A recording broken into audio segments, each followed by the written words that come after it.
बिस्मिल्लाहिर्रहमानिर्रहीम।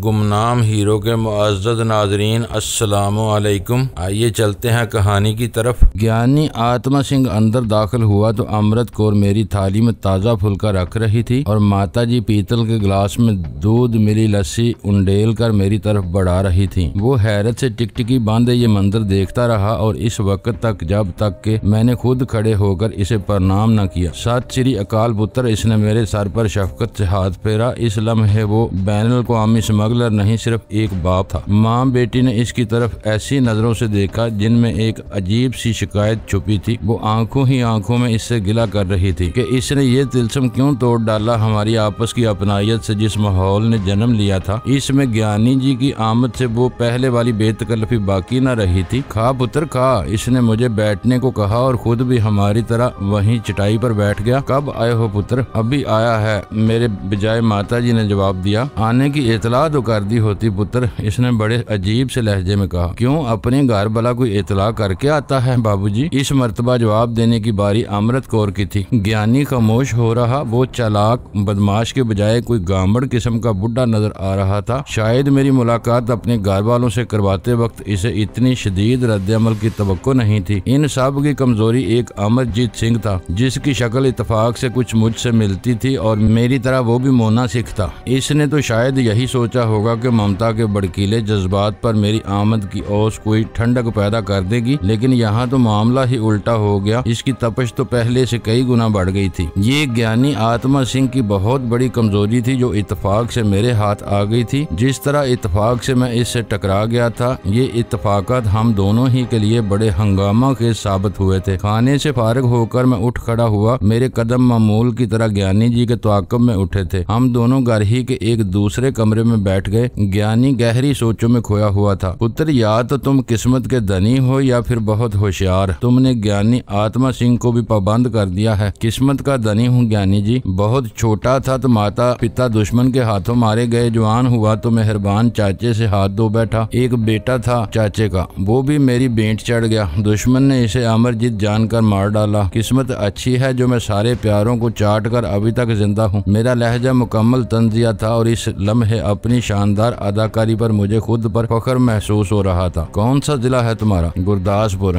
तहसील बटाला, गांव। मेरा ख्याल है ज्ञानी जी के हमारे दरमियान कोई शरीफाना मुआहदा तय पा चुका है। मुझे हर सवाल का पाबंद न कीजिए, मैंने जरा उखड़े से लहजे में कहा। उत्तर वो तब की बात थी, अब तुम हमारी कमजोरी बन चुके हो। इसने लफ्ज हमारी पर ज्यादा जोर दिया था। मैं आपका मतलब नहीं समझा, मैंने सब कुछ जानते बूझते वजाहत चाही। देख पुत्रा, मेरे जिस्म पर 18 जख्मों के निशान हैं। उम्र के इस हिस्से में लोग यात्रा को चले जाया करते हैं। इस धंधे ने अगरचे मुझे करोड़पति जरूर बना दिया है, लेकिन इसे अपनाने से पहले मैं भूखा नहीं मर रहा था। और अगर वो सब कुछ जो तुम कह रहे हो सच है, तो इस बात के यकीनन कायल हो चुके होगे कि बंदा परमात्मा के सामने मजबूर मोहज है। मोम की गुड़िया की तरह वो जब चाहे हमें नाक पकड़कर दूसरी तरफ घुमा दे। मुझे ये कहना तो नहीं चाहिए, लेकिन मुझे अपने बाजुओं पर आज भी इतना ही भरोसा है जितना तुम्हें इस वक्त। 3-4 गोलियों से मरने वाला मैं नहीं, लेकिन मेरी बीवी और बच्ची मेरी बहुत बड़ी कमजोरी है। इस कमजोरी को कभी एक्सप्लॉइट ना करना। ज्ञानी जी, मैंने इसकी बात दरमियान ही में काट दी। मुझे आखिरी फिक्रे से जोरदार झटका लगा था। बिल्कुल यूं महसूस हुआ था जैसे अचानक मेरे हाथ बिजली के नंगे तारों से छू गया हो। मुझे अपनी निस्बत और खून पर मान है ज्ञानी जी। मैं मर सकता हूँ, लेकिन घटिया जिंदगी का तस्वर नहीं कर सकता। मैं आपको अपने मुतल्लिक सब कुछ बताऊंगा, लेकिन अभी एक कर्ज मुझ पर बाकी है। मैंने एक वचन का पालन करना है ज्ञानी जी। मैं अपने इंतकाम में किसी की शराकत नहीं चाहता। मैंने अपने दुश्मनों को अपने हाथों मारा है और बचे हुए को भी खुद मारूंगा। फिल वक्त मुझे आसरा दरकार है मुख्तसर मुद्दत के लिए। मैं अमृत कौर और माँ जी को अपनी बहन और माँ के समान समझ जानता हूँ। ये मर्द की जुबान है, पंजाब के गैरतमंद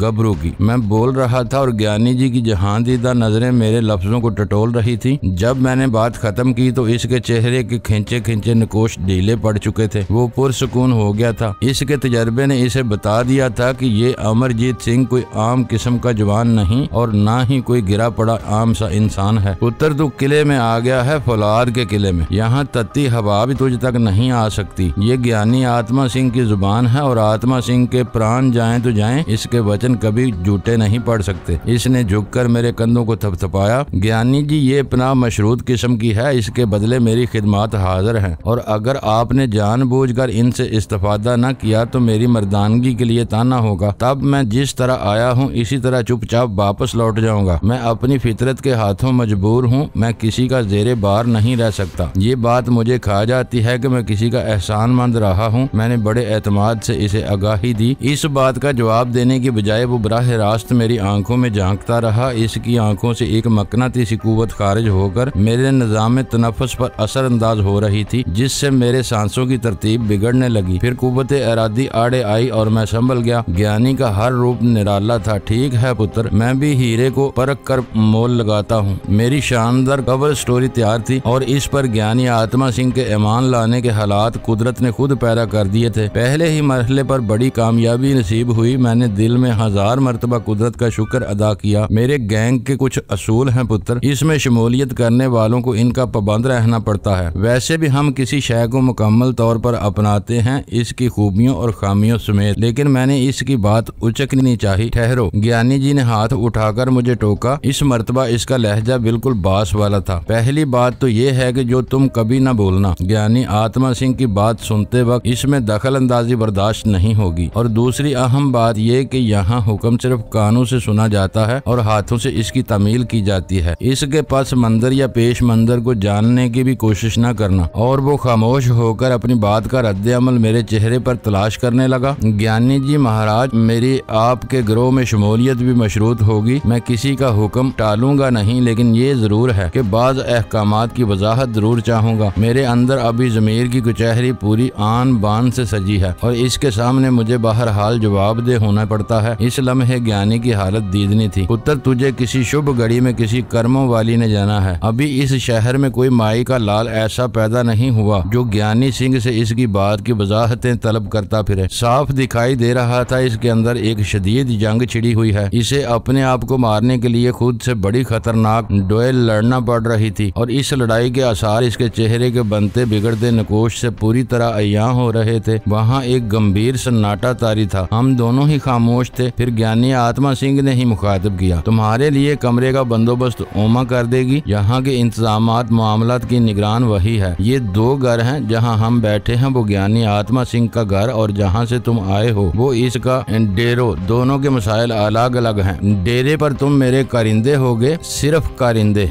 और यहाँ सरदार अमरजीत सिंह सिर्फ सरदार अमरजीत सिंह। इस बात का ख्याल रखना। मेरा जवाब सुने बगैर वो उठकर बाहर चला गया। मैं भी एक हद तक ही अपने आप को मनवाना चाहता था। इसे ज्यादा मजबूर करना खतरनाक था, वरना किसी भी लम्हे कलकत्ता की बारौनक सड़कों पर पैदल चलते हुए कोई भी कार मुझे अपने टायरों तले रौंदती हुई चली जाती, या किसी भी वीराने में अंधेरे से आने वाला गर्म गर्म शीशा मेरे जिस्म में उतर जाता। ये लोग अपने मतूब को मारने के लिए बड़ा नेचुरल तरीका अपनाते, जिससे मकतूल की तभी मौत ही नजर आया करती थी, हालांकि हकीकत इसके बरअक्स होती। ज्ञानी के जाने के 15-20 मिनट बाद तक भी जब कोई घर वाला वहां न आया तो मैं भी उठकर ड्राइंग रूम में आ गया, जहां एक सोफे पर नीम दराज उमा मेरी मुंतजर थी। शायद इसे पहले ही बता दिया गया था कि मेरा वास्ता बहरहाल इससे पड़ने वाला है। इस लम्हे वो खुद से बिल्कुल बेनियाज नजर आ रही थी। इसकी साड़ी और बाल दोनों ही बेतरतीबी से बिखरे हुए थे, लेकिन इस बेतरतीबी में भी इसने एक हुस्न पैदा कर रखा था, शिकार करने वाला हुस्न। इसे अपने जिस्म पर वाकई नाज करना चाहिए था। यहाँ ज्ञानी के गैंग में इसे एक अहम हैसियत हासिल थी। इसके एक इशारे पर कई दुम छल्ले नसार होने को तैयार थे, तो इसकी वजह सिर्फ इनका ज्ञानी के लिए न्याजमंदाना जज्बा नहीं था। इसकी ताबेदारी के पस पर्दा उमा का हुस्न जहाँ सोज भी कार फरमा था। इसकी मोहब्बत के लिए वहाँ हर शख्स जान से गुजरने को तैयार था। अमूमन ग्रोह के अरकान को हदायत और अहकामात उमा ही के जरिए मिला करते थे, क्योंकि ज्ञानी खुद किसी को इस काबिल नहीं समझता था कि कोई बराह रास्त इसके मुंह लगे, और ग्रोह के तमाम पालतू गुंडे उमा के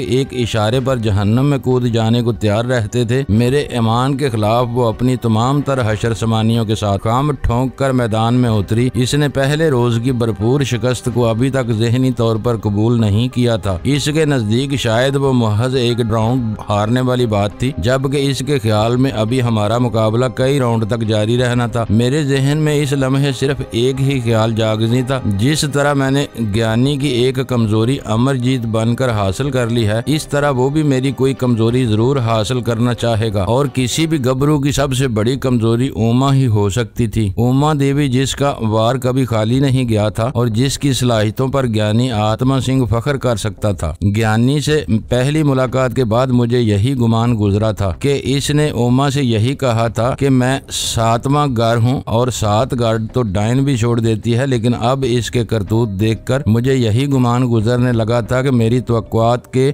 बिल्कुल बरअक्स इसे मेरे मुतल्लक खुसूसी हदायत दी गई होंगी। इसने हसीन नागन से जरूर कहा होगा कि मुझे बाहर सूरत डसना है और वो जहर भी मामूली किस्म का नहीं होना चाहिए। मुझे आते देखकर इस दुश्मन ईमान ने यूं इश्तियाल अंगेज अंगड़ाई ली कि खुद मुझे अपने जिस्म का बंद बंद टूटता दिखाई दिया। इसने अपनी बेतरतीब साड़ी को संभालने का तकल्लुफ बिल्कुल नहीं किया था। वो अपने सांवले सरापा से बिल्कुल बेनियाज थी। आओ मिस्टर अमरजीत, मेरे ख्याल से तुमने खाना तो खा लिया होगा। इसका एकदम आपसे तुम पर उतर आना कोई अचंभे की बात नहीं थी, क्योंकि इससे पहले ज्ञानी आत्मा सिंह के मेहमान की हैसियत हासिल थी, जबकि अब मैं इनका एक मामूली कारिंदा था और इसे ग्रोहों में सिर्फ 2 ही रिश्ते एक दूसरे की पहचान करवाते हैं, कारिंदे बास का। मैं उमा के अंदाजे तखातब पर महज मुस्कुरा कर रह गया। हाँ, खा लिया। मैंने इसकी आंखों में झांका। क्याम का कमरा थोड़ी देर बाद दिखा दिया जाएगा। एक बात का ख्याल रहे, जो लोग सुबह के वक्त यहाँ मौजूद हों इन्हें पाठ में शिरकत करना पड़ती है, सिर्फ मेहमान इस पाबंदी से मुस्तस्ना है। ओके उमा, मैंने जरा बेतकल्लुफी से जवाब दिया। उमा नहीं, उमा देवी, बल्कि सिर्फ देवी जी। मुझे गैंग के तमाम कुत्ते इसी नाम से पुकारते हैं। इसने बड़े गुस्से और नखुवत भरे लहजे में कहा। इस लम्हे 1000 जब्त के बावजूद मेरा खून खौल उठा। शट अप, मैंने चिल्लाते हुए कहा। तुमने औरत हो इसलिए पहली दफा माफ कर रहा हूँ। आइंदा कभी मुझे घटिया लफ्ज से मुखातब न करना। यकीनन तुम्हारा वास्ता आज तक कुत्तों ही से रहा है, और वो भी शायद जो पुचकारने पर सिर्फ हुक्म की तामील करने वाले थे। अगर किसी ने पलट कर काटा होता तो तुम्हें इंसानों से गुफ्तगू करने का सलीका आ गया होता। उमा के लिए ये सलूक बिल्कुल गैर मतवक्को था। इसका वास्ता वाकई आज तक इशारे पर दुम हलाने वाले कुत्तों से पड़ा था। वो फटी फटी नजरों से मुझे देखती रही। मैंने दूसरी मर्तबा इसे जलील किया था और ये कोई मामूली बात नहीं थी। आत्मा सिंह के ग्रोह से मुंसलिक होने वालों को आत्मा सिंह के बाद उमा की ताबेदारी का ही दर्श दिया जाता था। अमरजीत, मैं अगर चाहूँ तो अभी तुम्हारी जुबान निकाल कर हथेली पर रख दूं, लेकिन न जाने क्यों कोई ताकत मुझे बार बार रोक रही है। न जाने क्यों इसके लहजे में झुंझलाहट नुमाया थी और इस लम्हे वो किसी दूसरी दुनिया की मखलूक दिखाई दे रही थी। ऐसा कभी सोचना भी नहीं। मैं इज्जत नफ्स के लिए बहुत कुछ कुर्बान कर सकता हूँ, मैंने इसे फाड़ खाने वाले लहजे में कहा। बात मुकम्मल होते ही अगर मैं अचानक छठी हिस्स के खबरदार करने पर एक तरफ न झुक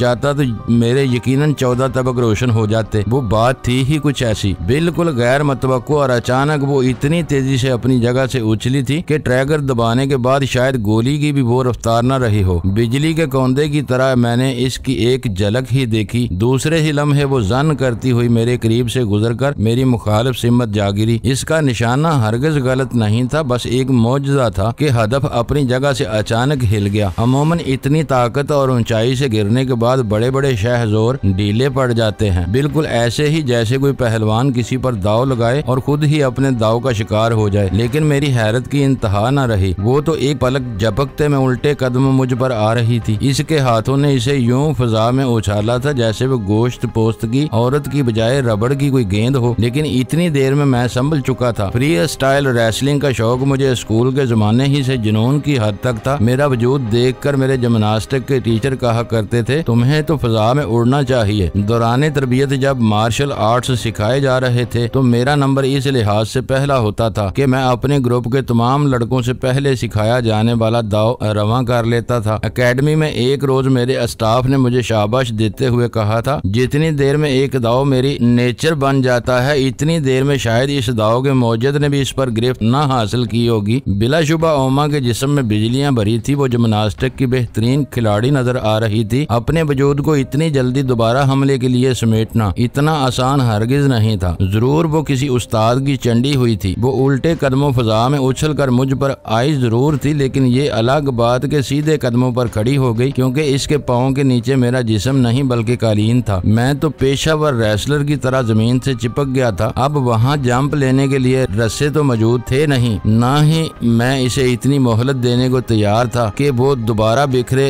औसान समेट कर मुझ पर हमला आवर हो। जैसे ही इसके पाँव जमीन पर टिके मैंने घुटने ने अपने पेट से लगाकर दोनों पाँव के पंजे इसकी पिंडलियों पर मारे। ओमा ने उछलकर मेरा दाव खाली जरूर कर दिया था, लेकिन ऐसा भी नहीं कि मेरी टांगे सिर्फ फजा में चलकर रह गई हों। इसकी छलांग फजा में अधूरी ही रह गई थी और वो आधे रास्ते ही जमीन पर वापस आ गई। इस असना में मैं उल्टी कलाबाजी खाकर इसके मुकाबल खड़ा था। हम दोनों बेफरे हुए चीतों की तरह एक दूसरे के मुकाबल खड़े थे। इसने हमला करने का खतरनाक अंदाज अपना रखा था। वो बिल्कुल ऐसे ही खड़ी थी जैसे मौका मिलते ही मेरी हंसली की हड्डी पर खड़ी हथेली का जोरदार वार करके इसे तोड़ डालेगी या फिर उंगलियां मेरी आंखों में मारेगी। हम दोनों में सिर्फ एक ही फर्क था जिसने मुझे इस पर मुमताज रखा। वो अपने दाव खता जाने पर झुंझलाहट का शिकार थी, जबकि मैं ठंडे दिलो दिमाग से इसके मुकाबल खड़ा था। इस मर्तबा इसने मुंह से कराटे के हमला आवरों जैसी खतरनाक आवाज निकालते हुए नई चाल चली थी। वो अपने लंबे लंबे नाखूनों वाली दोनों उंगलियां लोहे की सलाखों की तरह मजबूती से ताने मुझ पर झपटी। मुमकिन है इसका इरादा मेरी आंखें निकालने का न रहा हो, लेकिन इस बात में कोई शक भी नजर नहीं आता था कि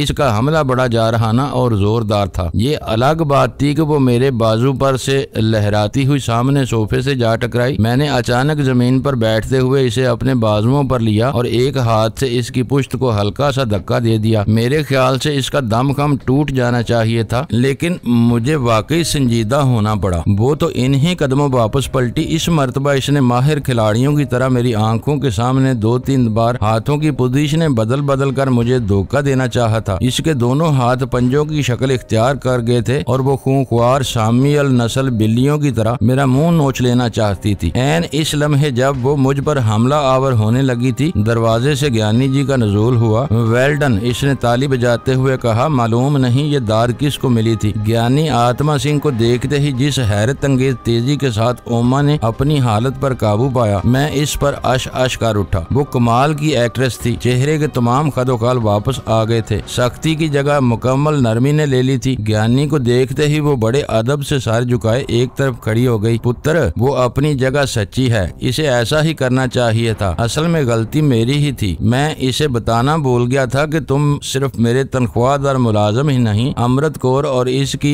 माँ अमरजीत सिंह भी हो। इतना कहकर वो तेजी से बाहर निकल गया। ओमा ने ज्ञानी को कभी इस मूड में नहीं देखा था। वो कुछ खिजालत सी महसूस करने लगी, लेकिन चौंका देने वाला अंदाज नहीं बदला था। आइए मिस्टर अमरजीत सिंह, आपका कमरा आपको दिखा दूं। इसने ये फिक्रा बिल्कुल इसी तरह अदा किया था जैसे थोड़ी देर पहले तक हम किसी ड्रामे की रिहर्सल करते रहे हों। चलो, मैं भी मुस्कुराए बगैर न रह सका। कमरा खासा आरामदेह और पुरताइश था। एयर कंडीशनर, शानदार फोम बेड, सरहाने तपाई, फिर खूबसूरत telephone set, television, tape recorder और पलंग के दूसरी तरफ सजे लैंप के नीचे एक अखरोट की मेज पर नफासत से रखा इंटरकॉम। रात के किसी भी पहर मेरी या किसी और की जरूरत महसूस करो तो बुला लेना। इसने उंगली से इंटरकॉम की तरफ इशारा किया। क्यों न जाने कैसे मेरे मुंह से बेसाख्ता ये तेज तरार लफ्ज सरक गया। लोरी देने या कहानी सुनाने के लिए बाज बच्चे इसके आदी होते हैं। इसने जिगरपाश नजरों से मेरी सिम्मत देखा। Now get out please. मुझे इसकी बात ही से शर्म आ गई। Good night. इसने अचानक तेजी से घूमकर खुद को छलकाया। बड़ा जोरदार हमला था। ये कोई चीज ठक से मेरे कलेजे में लगी और मेरे खून की हिद्दत दो चंद कर गई। कोल्हों पर हाथ रखे वो पलकें झपकाए बगैर अपने हमले के रद्द-ए-अमल का जायजा चंद सानियों तक टिकटिकी बांधे लेती रही। फिर क़यामत की चाल चलती दरवाजा बंद करके चली गई। ओमा गई और मोहलत नसीब हुई तो जहन के खुले दरीचों से दिल की धड़कनों पर हलकोरे लेते आंसा वहां दर आई। इसकी आंखों में जलती जोत और होंठों पर लरसते लफ्ज एक ही मफहूम लिए हुए थे। तुम आए नहीं अली। वाकई मैंने इससे जल्द लौट आने का वादा किया था, लेकिन जहां अगला पल अपने बस में न हो, जहां सारी रियाजतें सारे तजर्बात मात खा जाएं, वहां वादा क्या और इसकी पासदारी। मुझे क्या इल्म था कि सुबह मेरे लिए कैसे अहकामात मौजूद होंगे। शायद मुझे यहाँ से बहुत आगे, आंसा से बहुत दूर जाने का हुक्म मिल जाए। मैं इसे अपनी बेगुनाही का यकीन दिलाता रहा, इसे बताता रहा कि मैंने इसे फरामोश नहीं किया। इससे मिलने के बाद कोई इसे बुला ही नहीं सकता। इसकी याद मुझे लोरियां देती रही और नींद की मेहरबान देवी अपने पर फैलाए। आहिस्ता आहिस्ता मेरी सिम्मत दबे पांव बढ़ी। जब मैंने इसके बाजुओं में पनाह ली तो रात का एक पहर बीत चुका था। सुबह मैंने गुस्ल करके कमरे ही में दिल में नमाज और ज्ञानी के पाठ में शमूलियत के लिए ड्राइंग रूम में आ गया, जहाँ पहले ही कई चेले मौजूद थे।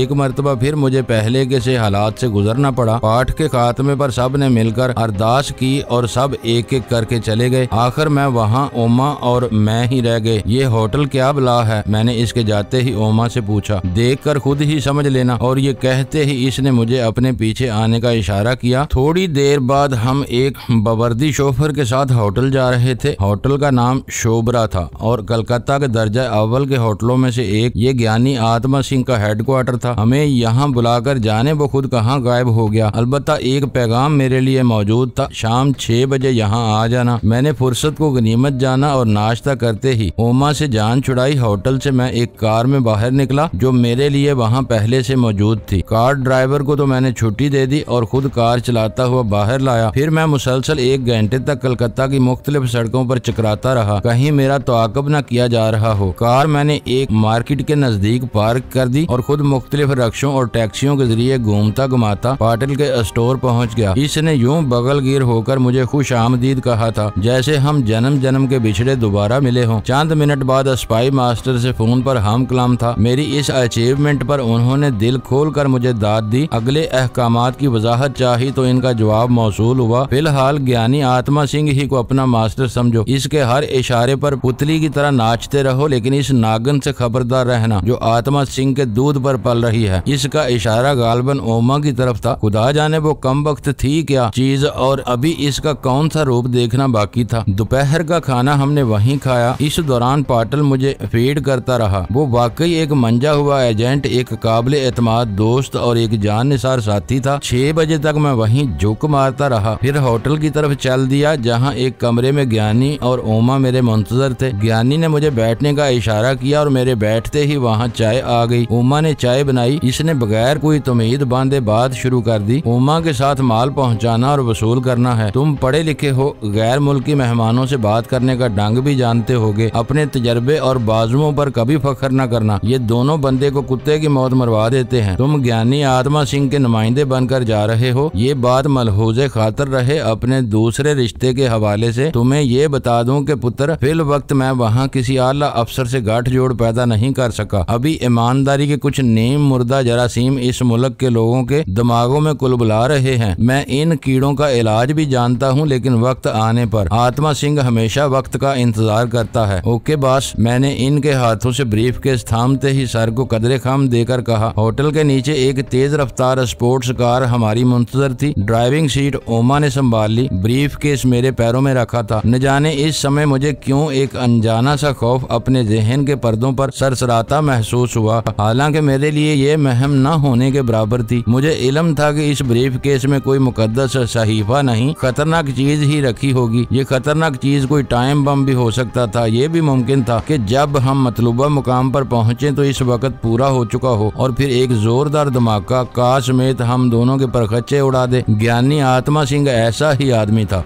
जिससे किसी भी लम्हे किसी भी नागहानी सलूक की उम्मीद की जा सकती थी। जाहिर है तुम ये नहीं बताओगी कि इस ब्रीफ केस में हीरे हैं या कोकीन। मैं कार उड़ाती ओमा से मुखातब हुआ। जिस सवाल का जवाब न हो वो सवाल नहीं किया करते मिस्टर अमरजीत सिंह। वो इस लम्हे काफी संजीदा नजर आ रही थी, पहले से बिल्कुल मुख्तलिफ। इसकी चुलबुलाहट, शोखियां, दावत देती मुस्कुराहट सब जाने कहाँ खो गई थी। इसके चेहरे पर एक खिंचाव सा दिखाई दे रहा था। बिल्कुल ऐसे ही लगता था जैसे किसी कॉन्वेंट की उस्तानी को ड्रामे में जल्लाद सिफ्त कातला का रोल अदा करने को कह दिया गया हो। सूरत हाल की नजाकत को जानते हुए मैं भी चुपका हो रहा। ये सब लोग एक ही थैली के चटे बटे थे। इंसानी जिंदगी की हैसियत इनके नजदीक क्या थी, इसका मुशाहदा मुझे हो चुका था। वो अपनी जगह बैठे बैठे मेरे जिस्म में जहरीली सुई दाखिल करके सारा खेल खत्म कर सकती थी और इसे इस बात पर मुकम्मल इख्तियार हासिल था क्योंकि बहरहाल मुझसे सीनियर थी। हम अभी तक कलकत्ता की मसरूफ तरीन सड़कों से गुजर रहे थे, लेकिन एक्सीलेटर पर इसका दबाव घटने के बजाय बढ़ता ही जा रहा था। शहरी आबादी आहिस्ता आहिस्ता कम होती जा रही थी। हम अब समंदर की तरफ जाने वाली सड़क पर रवां थे। फिर इस सड़क से अचानक एक मोड़ पर ओमा ने इतनी तेजी से गाड़ी घुमाई कि मेरा सर डैशबोर्ड से टकराते टकराते बचा। नॉनसेंस। इसने एक तरह से मुझे डांट पिलाई। क्षमा करना, मैं भी कुछ खजालत महसूस कर रहा था। संभल कर बैठो। दोबारा डांट पड़ी और मैंने स्वादतमंद बच्चों की तरह यूं कंधे उचकाए जैसे वो मेरी उस्तानी हो। हम जिस बगली सड़क पर सफर कर रहे थे वो अब कच्चे रास्ते पर उतर गई थी। कार की रफ्तार में अब इसने कुछ कमी कर दी थी, लेकिन इतनी ज्यादा नहीं कि मैं इसे महसूस कर सकूं। इसकी महारत देखकर बेइख्तियार दाद देने को जी चाहता था। मैंने आज तक किसी मर्द को भी इतनी होशियारी से ड्राइविंग करते नहीं देखा था। हम लोग अब कदरे नाहमवार और टेढ़े मेढ़े रास्ते पर चल रहे थे। खिड़कियों के रास्ते एक मानूस किस्म की बू अंदर दर आई थी और बोझल और चिपचिपाती हवा ने मुझे एहसास दिला दिया था कि हम साहिल समंदर के नजदीक कहीं जाक मार रहे हैं। यहाँ दूर दूर तक रात के सन्नाटे में गूंजने वाले झींगरों के बैन करने की आवाजें आ रही थी या फिर किसी नामालूम जानवर के टराने का शोर जो किसी हद तक मेंढक की आवाज से मुशाबहा था। अब लंबी लंबी नोकदार घास गाड़ी की बॉडी पर नक्शो निगार बनाने लगी थी। मैंने अपनी सिम्मत खिड़की का शीशा चढ़ा रखा था, जबकि ओमा बिल्कुल बेपरवाह थी। हमारे इर्द गिर्द इतनी लंबी लंबी घास फैली हुई थी कि हम इसमें दंसते सी चले गए। एक कदरे महफूज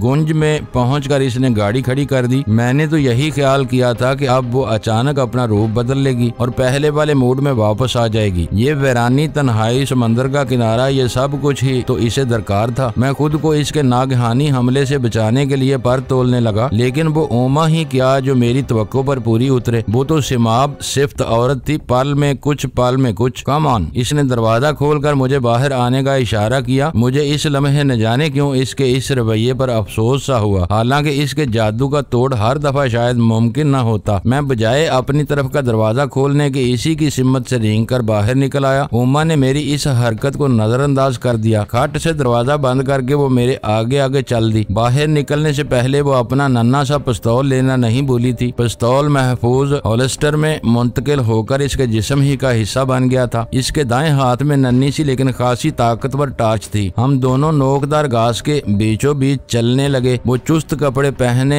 मेरे आगे आगे थी और मैं इसके पीछे पीछे। इस हंगामा के सफर का इख्तिताम समंदर के किनारे एक पहाड़ी के नजदीक हुआ। हम वहीं बैठ गए। इस वक्त रात के 11 बज रहे थे। ओमा ने घड़ी पर नजर डाली। आधा घंटा, इसने संजीदगी से कहा, और हम अपनी नजरें समंदर पर जमा दी, जहाँ शोर मचाती, बाल खाती, चीखती चिल्लाती लहरों के सिवा कुछ नहीं था। एक कोने से उबर कर चांद अपनी ठंडी किरणें समंदर पर निछावर कर रहा था। हम आधा घंटा वहीं बैठे रहे। इस दौरान इसने मेरी मौजूदगी को बिल्कुल नजरअंदाज कर रखा था। वो माहिर नफ्सियात थी, मर्दों को तोड़ने का फन खूब जानती थी। इसने मुसलसल इतने नफ्सियाती झटके दिए थे कि मेरे जगह पत्थर के असाब रखने वाला कोई और मर्द भी होता तो बुखलाकर इसकी झोली में गिर पड़ता। लेकिन मुझे अपनी तामीर पर फख्र था। ये मेरी माँ की दारों की तासीर थी कि मेरा खून मुसफ़ा था और ईमान सलामत। 11:30 बजते ही वो उठ खड़ी हुई। हम दोनों अब पहाड़ी की ओट से निकलकर समंदर के नजदीक आन खड़े हुए थे। मेरी बेचैन आंखें वहाँ कुछ फासले पर लहरों की दोष पर डोलते और अपनी सिमत बढ़ते एक तेज रफ्तार स्टीमर का नजारा कर रही थी। ओमा के हाथ में पकड़ी टार्च ने 3 दफा सामने की तरफ सिग्नल दिया। जवाब में मुखालिफ सिमत से भी रोशनियां जलकर बुझी। पहाड़ी की ओट में चले जाओ और आवाज देने से पहले बाहर न आना। इसकी खुशबूदार सरगोशी मेरे कानों के करीब गूंजी। मैं ब्रीफ केस समेत कोहनियों के बल पीछे हटता इसी जगह आ गया जहां हम पहले बैठे थे। स्टीमर अब साहिल से आन लगा था। मैंने 3 साए इसमें से कूदकर बाहर आते देखे। वो एक खास तरबियत से ओमा की तरफ बढ़ रहे थे। मैं फौजी था। इस तरतीब को देखकर मेरा माथा ठनका और इस लम्हे तो मैं दहल कर ही रह गया जब अचानक इन तीनों ने पिस्तौल निकालकर ओमा को हाथ उठाने के लिए ललकारा। ओमा के हाथ उठने का नजारा देखने की ताब मुझ में कहाँ थी। पहले तो मैंने दुम दबाकर भाग जाने का इरादा किया, लेकिन फिर जैसे जमीन ने मेरे पांव पकड़ लिए। अगर ज्ञानी आत्मा सिंह किसी साजिश का शिकार हो चुका है और ओमा इस वक्त पुलिस की गिरफ्त में है, तो यकीनन इन लोगों ने हमारे फरार के इम्कानात का जायजा लेकर पहले ही से पेशबंदी भी कर रखी होगी। ये ख्याल आते ही मैंने रेंग रेंग कर नजदीकी पथरीली पहाड़ी पर चढ़ना शुरू कर दिया। ओमा को इस वक्त तीनों सिपाहियों ने घेरे में ले रखा था। मैं अभी आधी पहाड़ी तक पहुंच पाया था कि मेरे पीछे दाढ़ सुनाई दी। कहाँ है तुम्हारा दूसरा साथी? इनमें से किसी ने गुस्से से चिल्लाते हुए ओमा से दरियाफ्त किया। कौन साथी? मेरा कोई साथी नहीं, मैं अकेली हूँ, अकेली दम अकेली, एकदम अकेली, इसने शराबियों के से लहजे में लड़खड़ाते हुए जवाब दिया। मैं इसकी शानदार अदाकारी पर आश आश कर उठा। कितने पैंतरे बदले थे अब तक इसने। शायद कोई मंसूबा फौरन इसके जहन में तरतीब पा गया था और अब वो इस पर अमल पैरा थी। अब मैं पहाड़ी की सतह से चिपका, एक हाथ में पिस्तौल और दूसरे में ब्रीफ केस थामे, टिकटिकी बांधे झूमती हुई ओमा और सटपटाते हुए बहरी पुलिस के जवानों का नजारा कर रहा था। Shut up. वही आवाज दोबारा गूंजी। ए, चीखता काहे को है? बाबा, अपन को प्यार से बोलो ना। इस मर्तबा इसका लहजा खालिस पेशावर किस्म की औरतों का सा था। बोल बोलती है या इसी आवाज ने इसे गाली देकर कहा, क्या बोलेगा, पहले तुम लोग हमें यहाँ ले आया, अब दौंस जमाता है। इसने इस मर्तबा बज़ाहिर लड़खड़ाते हुए इसकी तरफ बढ़ना चाहा था। शायद वो किसी मंसूबे पर अमल पैरा होना चाहती थी, लेकिन मुखालिफ भी खासा होशियार दिखाई दे रहा था। शट अप कहकर इसने ओमा का हाथ झटक दिया और इसके साथ ही इसकी जोरदार लात ओमा की पोस्ट से टकराई। फिर तो जैसे इन तीनों पर जुनून तारी हो गया। उन्होंने औरत मर्द की तमीज बुलाकर इसे ठोकरों पर रख लिया और यही इनकी खतरनाक गलती थी जो इन पर सितम ढा गई। उन्होंने अपनी दानिश्त में ओमा को फुटबॉल समझ लिया था, लेकिन जैसे ही दूसरा राउंड शुरू हुआ ओमा जोरदार लात खाकर आगे को गिरने की बजाय अचानक नीचे बैठ गई। हमला आवर अपनी ही जोंक में इस पर आ रहा, लेकिन पलक झपकते में ओमा ने इसे अपनी डाल बना लिया। इस तरह वो बाकी दोनों बहरी पुलिस वालों की गोलियों की जद से निकल चुकी थी। अब अगर वो फायर भी करते तो गोली ओमा की बजाय इनके अपने साथी को लगने का खतरा था। वो हक्के बक्के से ठिठक कर रह गए। ओमा ने एक लम्हा जाया किए बगैर अपने शिकार को सर पर से ऊपर उठाते हुए दोनों पर दे मारा। वो आदमी ओमा से कम 3 गुना भारी होगा, लेकिन ओमा ने तो इसे इस तरह सर से ऊंचा उठाकर पटका था जैसे वो प्यारे से किसी बच्चे को उछाल कर महसूस हो रही हो। दोनों हैरान परेशान पुलिस वाले इसके भारी भरकम जिस्म के नीचे दबे ओमा को गालियां बक रहे थे, जो जंगली हिरनी की तरह कलांचे भरती इनसे दूर ही दूर हटती चली जा रही थी। इसके भागने का अंदाज पेशावर कमांडोज का शाही था और बजाय सीधा भागने के जिग जैग पोजीशन में भाग रही थी। जैसे ही वो तीनों उठकर खड़े हुए और रिवाल्वर तानकर इसकी तरफ लपके, इसने अचानक रुककर घूमते हुए अपने गिरेबान से पिस्तौल निकालकर इनकी तरफ फायर कर दिया। सबसे अगला पुलिस वाला जो खासा तेज रफ्तार और फुर्तीला दिखाई देता था और इसके करीब पहुंचने वाला था, चीख कर पीछे की तरफ उलट गया। इसके दोनों साथी दहशतज़दा से होकर गिर पड़े। फिर बजाय ओमा के पीछे भागने के दोनों अपने जख्मी साथी को संभालने लगे। ओमा अंधेरे की चादर में गुम हो गई थी। मैंने इन लम्हों को गनीमत जाना और इसी तरह सरकता हुआ दोबारा नीचे आ गया। फिर पंजों के बल मैं मुखालिफ सिमत में चलने लगा। ये एक तरह से ओमा की भी मुखालिफ सिमत थी, क्योंकि वो इसी तरफ भागी थी जहां हमने अपनी कार खड़ी की थी। मेरी मालूमात इस इलाके के मुतालिक सिफर थी। बस मैं एक ही सिमत में समंदर के किनारे किनारे सीधा भागा जा रहा था। अभी तक मुझे अपने ताक़ब में किसी के भागने का एहसास नहीं हुआ था। शायद इन लोगों को मेरी वहाँ मौजूदगी का सरे से इल्म ही नहीं था, या फिर वो मेरी तलाश में अभी तक इसी इलाके में टामक टोइयां मार रहे थे। करीबन 2-2.5 मील भागने के बाद मैं रुक गया और वहीं सरकंडों की ओट में बैठकर अपनी सांस दुरुस्त करने लगा। इस वक्त रह रहकर एक ही ख्याल मुझे सताने लगा था, स्पाई मास्टर आखिर मुझे क्यों ज्ञानी सिंह के साथ इस हद तक नथी कर दिया है कि मैं इसके ग्रोह के कारिंदों वाले काम का ही कुल पुर्दा बन के रह गया हूँ। क्या स्मगलिंग और मेरे पेशे में कोई फर्क नहीं? एक खलश थी कभी कभी मुझे बेकल कर देती। असल में मेरी जगह कोई और होता तो यही सोचता, लेकिन जिन्हें स्पाई मास्टर बनाया जाता है वो मेरे जैसे जहन के लोग नहीं होते। यकीनन इनके जहन किसी और ही सांचे में डले होते हैं और कुदरत ने इनकी बनावट में भी बिल्कुल अलग से हटकर कोई तरकीब आजमाई होगी। इस बात का एहसास मुझे इस वक्त हुआ जब अचानक एक ख्याल बिजली के कोंदे की तरह मेरे जहन में लपका। कहीं ज्ञानी आत्मा सिंह भी स्मगलिंग की आड़ में हमारे वाला खेल ही तो नहीं खेल रहा। फिर मुझे खुद पर अफसोस सा होने लगा कि अभी तक मैंने इन खतूत पर क्यों न सोचा। मैं कोई दूध पीता बच्चा तो था नहीं कि मुझे उंगली पकड़कर चलाया जाता। पहले सी बातें और फैसले इन लोगों ने मुझ पर भी छोड़ रखे थे। जब जहन ने इन खतूत पर सोचना शुरू किया तो फितरी तजस्सुस भी तबीयत में औद कर आया और मैंने सोचा कि इस ब्रीफ केस में क्या हो सकता है। फिर जहन ने खुद ब खुद जवाब भी दिया, दस्तावेजात, शायद कोई खतरनाक किस्म के डॉक्यूमेंट्स, कोई अहम मुल्की राज जो मेरे जरिए इंतहाई बेजरर तरीके से महफूज हाथों तक पहुंचाना चाहता था। कितना मक्कार आदमी है वो। अगर इस ब्रीफ केस में वही कुछ है जो मैंने सोचा है तो ज्ञानी मेरी सोचों से भी कहीं बड़ा फ्रॉड था। इसने मेरी जुलानियों को ब्रोएकार लाने का कितना मासूमाना अंदाज अपनाया था। अभी मैं अपने इन्हीं ख्यालों में सरगर्दा था जब अचानक मेरे जिस्म का रवा रवा खड़ा हो गया। बात ही कुछ ऐसी थी। दूर कुछ फासले पर मुझे टार्च चमकती दिखाई दी थी और इसके साथ ही सिक्योरिटी के सदाए हुए कुत्तों की मखसूस गफ गफ की आवाज। इस आवाज को सुनने और महसूस करने की मुझे खास तरबियत हासिल थी। वो लोग अपने सदाए हुए कुत्तों के साथ मेरा ताक़ब कर रहे थे। रेत पर मेरे कदमों से बनने वाले निशानात यकीनन अभी ताज़ा थे और इन्हीं कदमों पर चलकर ये तरबियत याफ्ता कुत्ते माहिर खोजियों की तरह चंद मिनट बाद ही शिकार के सर पर पहुंच जाते हैं। भागो! एक चीख मेरे अंदर से उठी और दूसरे ही लम्हे मेरी तमाम हिस्सियात याद सिमट कर मेरी टांगों में जमा हो गई। मैं दीवाना वार दौड़ने लगा। अब अंदाजे से मैंने अपना रुख तमाम खतरात को बलाए ताक रख कर सड़क की जानब मोड़ दिया था। कम अज कम इस तरह मैं समंदर में डूबकर मछलियों की खुराक बनने से महफूज रहता। कुत्ते मेरा नरखड़ा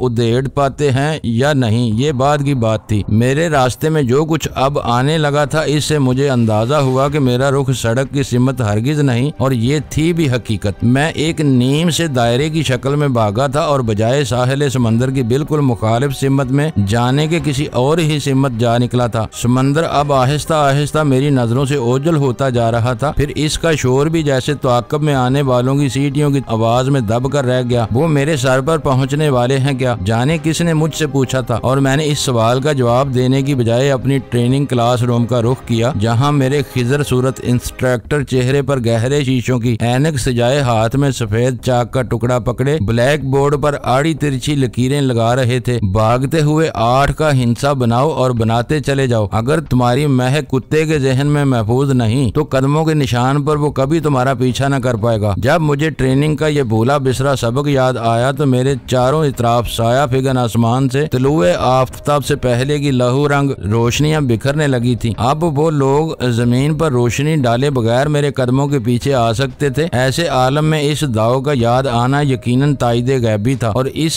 अमर का इशारा भी कि मेरी लाख स्याहकारियों के बावजूद इस माल के हकीकी ने मुझे बुलाया हरगज नहीं। दरे रहमत मेरे लिए वाह था। इस एहसास ने जिंदगी की नई लहर मेरे तन बदन में दौड़ा दी। मैं एक नए अज़म, एक वलवला ताजा के साथ अपने सामने घास और दरख्तों से ढके और कदम पे कदम बुलंद होते इस रास्ते की तरफ भाग रहा था, जिसके पार अभी कुछ दिखाई नहीं दे रहा था। मैं एक तरह नशीब में था, और कुदरत ने इस लम्हे खास तौर से मेरे लिए वो पहाड़ी नुमा डलवान जमीन के सीने पर बिछा दी। मैंने वहाँ कदरे नम जमीन में 3, 4, 8 के चक्कर बनाए, फिर जमीन से कूदकर एक पत्थर पर पैर टिका दिए और पत्थरों ही पत्थरों पर भागता चढ़ाई चढ़ने लगा। जब मैं इस टीले नुमा पहाड़ी या शायद पहाड़ी नुमा टीले की चोटी पर उगी लंबी लंबी घास की आगोश में समाया अपनी बनती बिगड़ती सांसों का ताना बाना बांध रहा था, तो मेरे कदमों ने अपने मालकों समेत तवाफ करते वो 2 अदद कुत्ते मुझे बखूबी दिखाई दे रहे थे, जिनके साथ दर्जन भर राइफल बरदार सिपाही मौजूद थे। इन लोगों का ताल्लुक किसी कांस्टेबलरी से था। मुअज़्ज़ज़ नाज़रीन, लाइक करें, शेयर करें और कमेंट्स बॉक्स में पाक आर्मी जिंदाबाद, पाकिस्तान पाइंदाबाद का नारा ज़रूर दर्ज करके अपने मुल्क पर फ़ख्र करें और पाकिस्तान की बुनियादें मजबूत करने में अपना किरदार अदा करें। वीडियो देखने का शुक्रिया। मुअज़्ज़ज़ नाज़रीन, अपना ख्याल रखिएगा और हमारे चैनल का भी। ISI पाक आर्मी जिंदाबाद, पाकिस्तान पाइंदाबाद।